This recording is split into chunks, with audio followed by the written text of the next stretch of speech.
Welcome guys, welcome to uncover chemistry.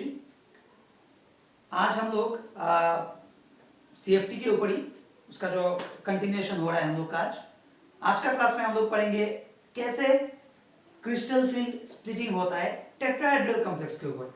हम लोगों ने देख लिया ऑक्टाहेड्रल कॉम्प्लेक्स में क्या होता है, हम लोगों ने देख लिया स्क्वायर कॉर्नर कॉम्प्लेक्स में क्या होता है, हम लोगों ने बीच में यान टेलर इफेक्ट भी देख लिया। आज हम लोग देखेंगे टेट्राहेड्रल कॉम्प्लेक्स में कैसे स्प्लिटिंग होता है। पूरा आइडिया हम लोग को है तो ये समझने में हम लोग को ज्यादा दिक्कत नहीं होगा। तो देखो टेट्राहेड्रल में कैसे स्प्लिटिंग होता है, एक्चुअली टेट्राहेड्रल कॉम्प्लेक्स में कैसे स्प्लिटिंग होता है। फर्स्ट ऑफ ऑल टेट्राहेड्रल मतलब सबको पता है ना, मेटल है, लिगांड है, ये भी लिगांड, ये लिगांड, 4 लिगांड होता है टेट्राहेड्रल कॉम्प्लेक्स में। ठीक है, मतलब टोटल कोऑर्डिनेशन नंबर जो होता है वो 4 होता है। तो अभी जब 4 कोऑर्डिनेशन नंबर होगा तब जो क्रिस्टल फील्ड स्प्लिटिंग होता है ना डी ऑर्बिटल का मेटल का, वो कैसे होगा। हम लोगों ने ऑक्टाहेड्रल में देखा था T2G नीचे आता है, EG ऊपर जाता है। स्क्वायर कॉर्नर में हम लोगों ने कुछ देखा था, Z² बहुत ज्यादा नीचे आ जाता है। हम लोग मेरा लास्ट मतलब प्रीवियस क्लास देख लेना, पता चल जाएगा। तो टेट्राहेड्रल में कैसा होगा वही आज हम लोग स्टडी करेंगे। तो यहाँ पे क्या होता है, देखो पहले हम लोग को थोड़ा डी ऑर्बिटल के बारे में आइडिया चाहिए होगा। टेट्राहेड्रल कॉम्प्लेक्स मतलब क्या होता है। टेट्राहेड्रल क्या होता है मैंने पहले बहुत बार दिखा चुका। अगर बॉलस्टिक मॉडल होगा या फिर घर पे पेन है ऑब्वियसली होगा, तो तुम लोग आराम से देख सकते हो, इमेजिन कर सकते हो टेट्राहेड्रल क्या होता है। 2 कोण कुछ ऐसा है, 2 कोण कुछ ऐसा होता है, ऐसे होता है, और यहाँ पे 2 कोण कुछ ऐसे होता है। मैंने दिखाया, बहुत बार दिखाया ऐसा। तो इसको अगर मैं क्यूब में रिप्रेजेंट करूं, क्यूब में, तो याद रखो अगर मैं क्यूब में इसको रिप्रेजेंट करूं, क्यूब में अगर रिप्रेजेंट करूं तो कुछ ऐसा दिखेगा। क्यूब में अगर मैं कुछ रिप्रेजेंट करूं तो कुछ ऐसा दिखेगा।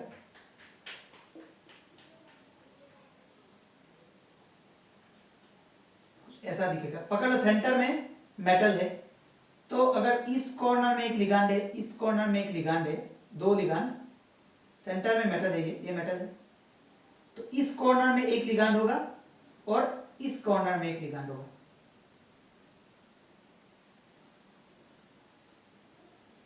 इस कॉर्नर में एक लिगांड होगा। अभी देखो इस स्ट्रक्चर को इमेजिन करने का कोशिश करो, इस बोर्ड को, इस क्यूबिक स्ट्रक्चर को देख के। 2 कॉर्नर इधर है और 2 कॉर्नर इधर है।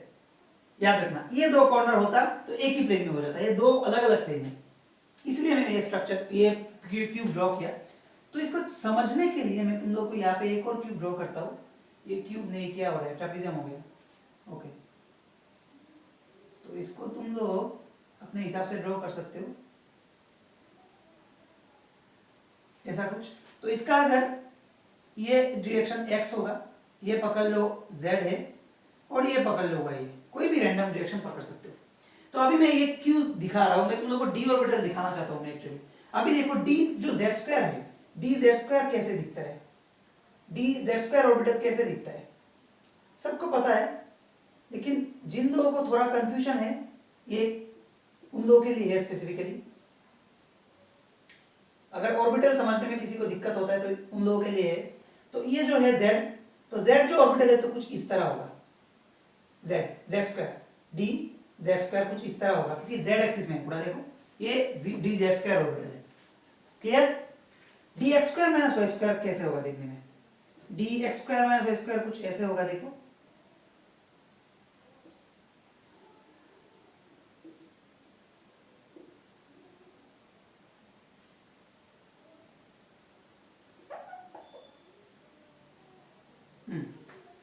dx² - y² देखो x और y की तरफ है ना, मतलब इधर होगा एक और x² - y² है। हम लोगों ने देखा था x कुछ ऐसा होता है, अगर x ये होता है, अगर y ये होता है, तो ये क्या होता है, पूरा एक्सिस को काट करता है। तो x अगर इधर है तो इधर काट करेगा, y किधर है, इधर है ना, तो इधर काट करेगा। तो कुछ इस तरह होगा d, क्या ये dx² - y², कुछ इस तरह होगा, ये होगा dx² - y²। क्लियर। तो अभी देखो मैं दिखाता हूं, पकड़ लो, अभी हमें dxy ड्रॉ करना है, dxy ड्रॉ करना है। क्यों ड्रॉ कर रहा हूं सब पता चलेगा थोड़ी देर बाद, क्योंकि ये अंडरस्टैंडिंग बहुत ही जरूरी है।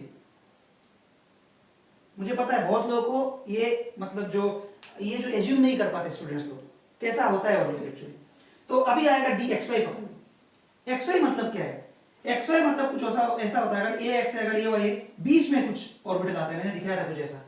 तो ये x है, ये y है, समझ में आ रहा है? ये x है, ये y है, तो कैसे आएगा पकड़ लो, ये कुछ ऐसे आएगा, ये अगर ये सेंटर है ना तो ये ऑर्बिटल जाएगा यहाँ पे, ये आएगा यहाँ पे, क्यों? ये x है ना, ये y है ना, तो ये देखो x और y के बीच में आ रहा है, ये एक और आएगा, कैसे? x और y के बीच में ये वाला और ये वाला, मतलब कुछ ऐसे यहाँ पे गया और कहाँ पे आएगा? इस बॉन्ड पे आएगा, समझ में आया?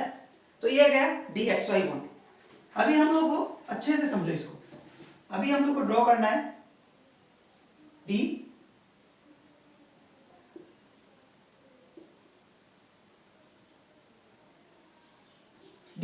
ड्रॉ करना है। अच्छे से देखो पहले yz किधर है, मैं एक्सिस ड्रॉ कर चुका हूं वहां पे, yz किधर पे है थोड़ा देख लो एक बार। yz ये है y, ये है z, सॉरी ये है y, ये है z। तो अच्छे से अभी x को भूल जाओ, सिर्फ y और z को देखो। तो अगर y और z को देखोगे तो किधर आएगा? देखो y और z को अगर देखोगे तो कुछ इस तरह आएगा, ये अगर सेंटर है, ये ऑर्बिटल आएगा इधर, ये आएगा यहाँ पे, क्यों? ये z की तरफ है ना, ये z, ये वाला y और z के बीच में एक और आएगा, कैसे? देखो इधर और इधर, किधर? देखो यहाँ पे और इस प्लेन में। तो ये हो गया हम लोग का dyz, dyz। अभी लास्ट ऑर्बिटल ड्रॉ करना है, d क्या है लास्ट ऑर्बिटल? d पकड़ लो, zx पकड़ लो, क्या dzx ही है, पकड़ने ना पकड़ने का कोई सवाल ही नहीं आता। अभी तुम लोग बोलो, अभी मुझे ड्रॉ करना है zx, dzx, zx का है zx, y को भूल जाओ, z है x है, मतलब कुछ इस तरह आएगा, यहाँ पे एक आएगा, यहाँ पे एक आएगा, समझ में आ रहा है? देखो तो अच्छे से देखो, कहाँ पे आएगा?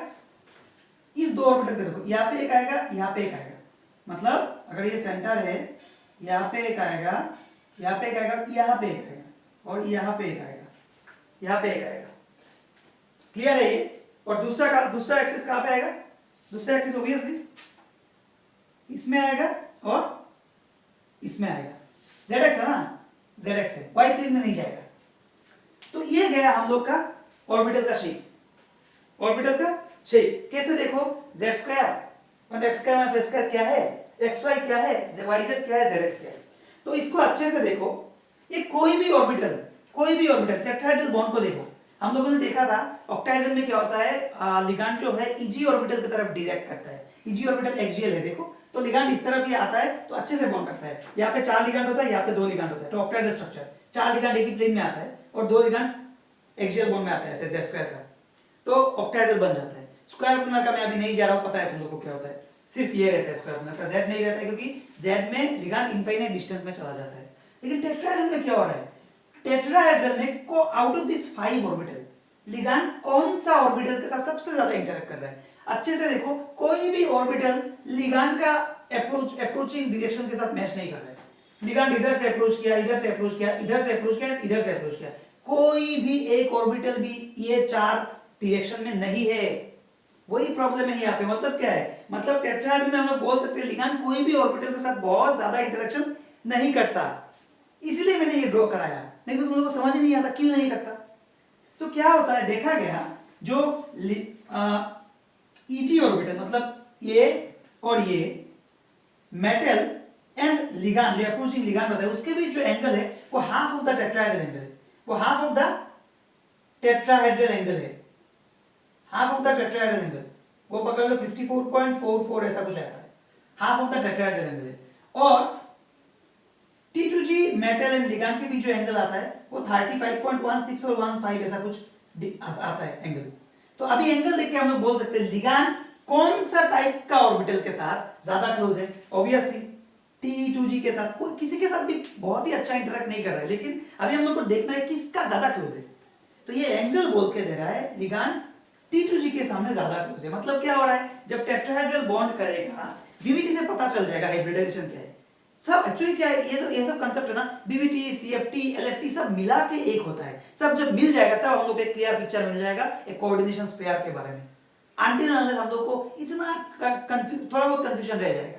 तो यहाँ पे एंगल देख के हम लोग बोल सकते हैं लिगांड इसके साथ T2G के साथ ज्यादा इंटरेक्ट कर रहा है, क्योंकि एंगल ये है और इसमें एंगल बहुत ज्यादा है। मतलब क्या है, इतना तो पता चल गया कि यहाँ पे लिगांड क्या करेगा, टेट्राहेड्रल बॉन्ड में लिगांड क्या करेगा, T2G के साथ ज्यादा इंटरेक्ट करेगा देन EG। अभी मैं ये इरेज कर रहा हूँ, और बेटर मैं यहाँ पे ही दिखाता हूँ। तो क्या होता है, पहले हमारे पास 5 डी ऑर्बिटल है, 1 2 3 4 5, ये तो हम सबको पता है। ऐसा कुछ मैं थोड़ा नीचे ही देता हूँ, 3 4 5 डी ऑर्बिटल। तो इसका एक हाइपोथेटिकल, जब स्फेरिकली सिमेट्रिकल लिगांड फील्ड के साथ आएगा, हाइपोथेटिकल एक स्टेट बनता है, मैंने दिखाया था exactly like D orbital splitting in octahedral complex. उसके बाद क्या होता है, ये फिर से स्प्लिट होता है, ऐसा कुछ। अभी देखो ये रहा बेरी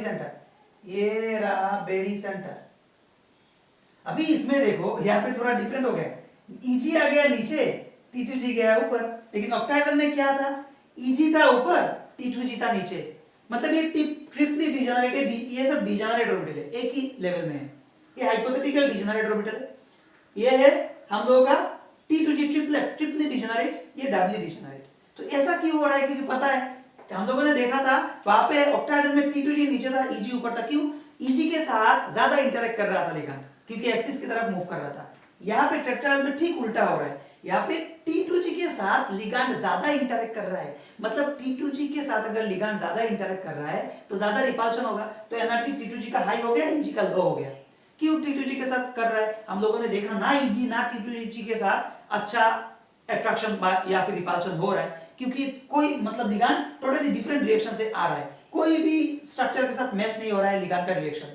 देखा गया एंगल को देख के हम लोग ये बोल रहे हैं, कंपैरेटिवली इसके साथ ज्यादा क्लोज है T2G जो ऑर्बिटल है, ये तीन जो ऑर्बिटल है, ये तीन ऑर्बिटल के साथ ज्यादा क्लोज है लिगांड, इसलिए ये तीन ऑर्बिटल का एनर्जी हाई हो गया और ये दो ऑर्बिटल का एनर्जी लो हो गया। ये रहा टेट्राहेड्रल स्प्लिटिंग, वेरी सिंपल। तो इसमें भी सेम ही है, इस डिस्टेंस को टोटल बोलते हैं डेल, इस डिस्टेंस को टोटल बोलते हैं डेल, और 10 dq, याद है 10 dq बोला था, डेल और 10 dq। इसमें डेल हम लोगों ने डेल टी बोला था ऑक्टाहेड्रल में, डेल ओ बोला था ऑक्टाहेड्रल में, यहाँ पे हम लोग बोलेंगे डेल टी, मतलब टेट्राहेड्रल स्प्लिटिंग। तो यहाँ पे क्या हुआ, EG ऑर्बिटल स्टेबलाइज हो गया, लेकिन वहां पे ऑक्टाहेड्रल में T2G स्टेबलाइज हुआ था। ऑक्टाहेड्रल में T2G कितना स्टेबलाइज हुआ था, -0.4 डेल ओ, लेकिन यहाँ पे EG -0.6 डेल ओ स्टेबलाइज हुआ, एंड T2G है जो है वो 0.4 डेल ओ नहीं डेल टी डिस्टेबलाइज हुआ। ये टेट्राहेड्रल स्प्लिटिंग है इसलिए टी। तो ये याद रखो, हम लोगों ने देखा था ऑक्टाहेड्रल में T2G लेवल -0.4 स्टेबलाइज हुआ था और EG लेवल +0.6 डिस्टेबलाइज हुआ था। 0.4 स्टेबलाइज हुआ था और +0.6 डिस्टेबलाइज हुआ था ऑक्टाहेड्रल में, लेकिन यहाँ पे उल्टा है। यहाँ पे क्या है, EG लेवल स्टेबलाइज हो रहा है -0.6 एंड T2G डिस्टेबलाइज हो रहा है +0.4। तो ये रहा क्रिस्टल फील्ड स्प्लिटिंग इन टेट्राहेड्रल कॉम्प्लेक्स। इतना समझ में आया क्या फिर नहीं आया, इतना समझ में आया क्या, क्लियर? तो ये क्या हम लोग का टेट्राहेड्रल स्प्लिटिंग, क्लियर? अभी मैं इसको इरेज कर रहा हूं। एक बात हमेशा याद रखना, टेट्राहेड्रल स्प्लिटिंग हम लोगों ने पूरा समझ लिया। टेट्राहेड्रल स्प्लिटिंग कैसा होता है, ऐसा एक D5 ऑर्बिटल होगा, ये जाएगा T2G ऊपर, आएगा EG नीचे, EG एंड T2G, और इसका जो बेरी सेंटर से है ये कितना डिस्टेबलाइज हुआ और ये कितना स्टेबलाइज हुआ, हम सबको पता है कितना स्टेबलाइज हुआ -0.6 डेल ओ, DQ टर्म से भी लिख सकते हो, और इसको +0.4 डेल ओ, +0.4 डेल ओ क्या हुआ, डिस्टेबलाइज हुआ, +0.4 डेल ओ डिस्टेबलाइज हुआ, ठीक है, मतलब रेज हो गया। तो अभी देखो इसको क्या करते हैं, इतना तो समझ में आ गया।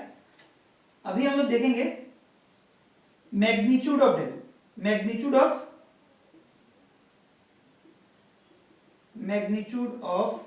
डेल टी, या डेल टी का मैग्नीट्यूड क्या है, याद रखना डेल टी हमेशा इस डेल ओ से, del o means octahedral splitting से छोटा ही होता है। क्यों छोटा होता है, नंबर 1 पॉइंट, यहाँ पे टोटल 4 लिगांड्स है, याद रखना टोटल 4 लिगांड्स आ रहा है, और ऑक्टाहेड्रल में कितना था ऑक्टाहेड्रल में 6 लिगैंड्स था, ऑक्टाहेड्रल में 6 लिगैंड्स था, तो 6 लिगैंड्स ज्यादा रिपल्शन क्रिएट करेगा, ज्यादा सेपरेशन होगा, यहाँ पे कम सेपरेशन होगा डेल्टी।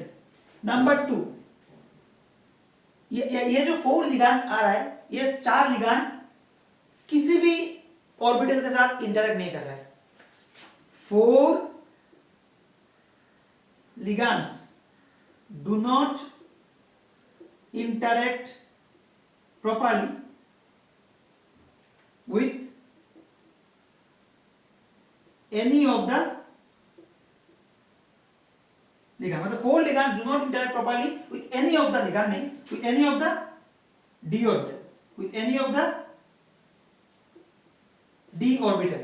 ये दो पॉइंट क्या करता है, डेल्टी को छोटा कर देता है, वेरी सिंपल। और डेल्टी कितना छोटा होगा, 4 लिगैंड्स आ रहा है, यहाँ पे 6 लिगैंड्स आ रहा है, तो इसका कितना होगा 4/6, जो स्ट्रेंथ होगा वो 2/3 होगा, उसका जो स्ट्रेंथ होगा डेल्टी का स्ट्रेंथ होगा 2/3 होगा। इसमें 4 लिगैंड आ रहा है, इसमें 6 लिगैंड आ रहा है, तो विद रिस्पेक्ट टू दैट इसका जो स्ट्रेंथ होगा लिगैंड फील्ड का, लिगैंड जो फील्ड क्रिएट करता है उसका होगा 2/3, ठीक है। और इसका भी देखा गया 4 ligands do not interact properly with any of the d orbital, ये भी देखा गया 2/3 ये भी देखा गया। इसके लिए जितना फील्ड में डिक्रीज आता है, लिगैंड फील्ड में जितना डिक्रीज आता है वो कुछ इतना है, तो ओवरऑल जो आएगा 2/3 इंटू 2/3 इक्वल टू कितना आएगा 4/9, 4/9। तो हम लोग बोल सकते हैं delta t is smaller by this amount, by this amount, by this amount. ये बात हमेशा याद रखना, ठीक है।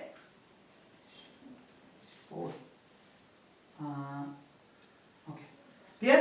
तो डेल्टी स्मॉलर होता है हमेशा डेल ओ से, और डेल्टी एंड डेल ओ को इस रिलेशन से हम लोग रिलेट कर पाते हैं। क्लियर, इतना समझ में आया, ये बात हमेशा याद रखना। इसको ऐसा भी लिख सकते हैं, delta t is equal to 0.45 del O. 0.45 हो रहा है क्या, देखो तो 0.45 हो रहा है क्या, 4 0, हाँ ऑलमोस्ट 40, हाँ 0.45 के आसपास आता है ये डेल्टी से 0.45 डेलो। मतलब हम लोग देखा डेल्टी क्यों छोटा है डेलो से, because of this 2 reason. Clear, इतना समझ में आ गया हमेशा हम लोग को। ओके, अभी हम लोग देखेंगे कि when no favorable condition for tetrahedral complex to form। क्या कंडीशन होता है टेट्राहेड्रल कॉम्प्लेक्स फॉर्म होने के लिए? नंबर वन, जब हमेशा लिगैंड लार्ज एंड बाल्की होता है, तब टेट्राहेड्रल फॉर्म करता है। क्यों? क्योंकि लार्ज एंड बाल्की होने से स्क्वायर प्लनर भी नहीं कर सकता और ऑक्टाहेड्रल भी नहीं कर सकता, क्योंकि 6 लिगैंड होता है मेटल के आसपास, तो रिपल्शन ज्यादा होगा।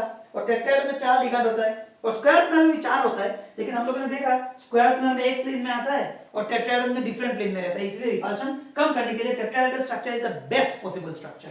एंड नंबर 2, हमेशा याद रखना, अगर metal is in its D0, D2, D5, D7 and D10 में होता है, तब टेट्राहेड्रल कॉम्प्लेक्स फॉर्म करता है। मेटल अगर D0, D2, D5, D7, D10 में होता है, तो हमेशा याद रखना टेट्राहेड्रल कॉम्प्लेक्स ही रेडी करता है।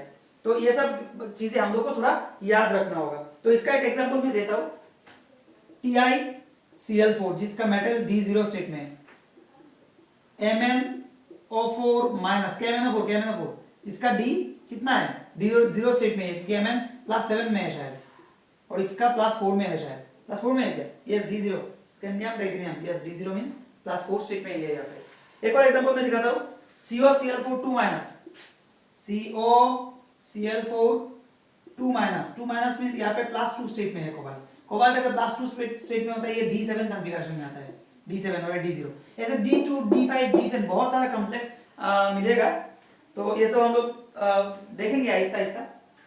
क्लियर, तो ये सब चीजें टेट्राहेड्रल कोऑर्डिनेट करता है। याद रखना। तो टेट्राहेड्रल बनने के लिए क्या क्या चाहिए, लिगैंड लार्ज वाला क्यों होना चाहिए, metal is in D0 D2 D5 D7 D10 होने से जनरली टेट्राहेड्रल कॉम्प्लेक्स रेडी करता है। और हम लोगों ने क्या देखा, टेट्राहेड्रल का जो स्प्लिटिंग होता है वो ऑक्टाहेड्रल से कम होता है, कितना 4/9 अमाउंट कम होता है। और ऑर्डर ऑफ, अगर हम लोग देखेंगे order of splitting in tetrahedral, square planar and octahedral अगर बोलेंगे तो याद रखना स्क्वायर प्लेनर में हमेशा स्प्लिटिंग ज्यादा होता है। हम लोगों ने देखा था स्क्वायर प्लेनर का क्या था, square planar is equal to 1.3 del o. तो स्क्वायर प्लेनर का स्प्लिटिंग डेल ओ से इतना ज्यादा था। उसके बाद आएगा डेल ओ, उसके बाद आएगा डेल टी। जो ऑर्डर है कुछ इस तरह है, डेल एसपी में स्प्लिटिंग बहुत ज्यादा है, then del o, then del t. तो ये सब चीजें आएगा, मैंने उस दिन भी बोला था ये सब चीजें आएगा जब हम लोग इलेक्ट्रॉनिक स्पेक्ट्रा स्टडी करेंगे, कलर मैग्नेटिक बिहेवियर स्टडी करेंगे। तो हमेशा याद रखना ये सब चीजें बहुत इंपॉर्टेंट रहेगा। एनर्जी कितना है, एसपी में एनर्जी ज्यादा होगा या फिर ऑक्टाहेड्रल में या फिर टेट्राहेड्रल में, clear. because del t is small tetrahedral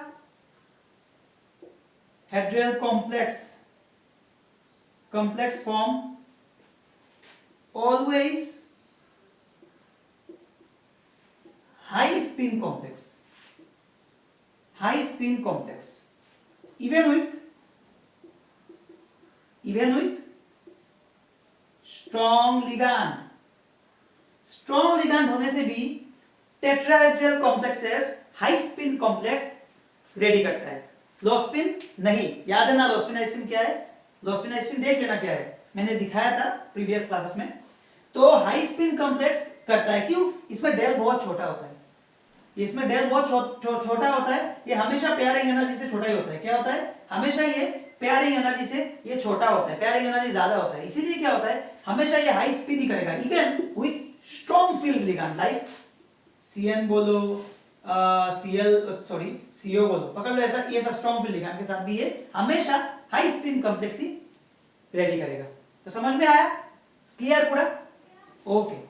तो अभी हम लोग देखेंगे CFSE in tetrahedral complex, CFSE in tetrahedral complex, it is exactly similar with del O, मतलब octahedral के साथ।